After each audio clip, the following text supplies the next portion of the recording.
entro nei dettagli.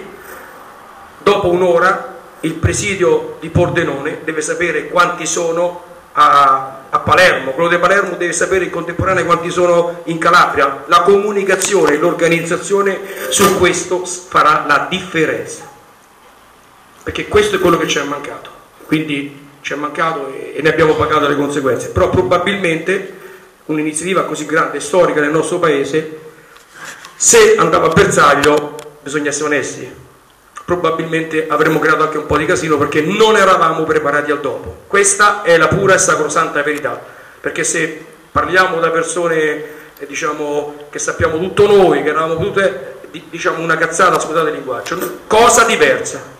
Noi abbiamo riunito tutte le varie entità del paese per 3 giorni, come vi ha preannunciato Babila, e abbiamo tirato fuori il dopo, tutti insieme. Perché questa è la rivoluzione del popolo italiano, non di un partito o dell'altro partito, non di un sindacato o non di una persona o dell'altra persona. Questa è e deve essere la rivoluzione del popolo italiano. Non si deve fare bella figura, non ce ne frega un cazzo a nessuno la bella figura. O noi vinciamo e andiamo a bersaglio, o è la fine di tutti quanti noi, delle nostre famiglie e del nostro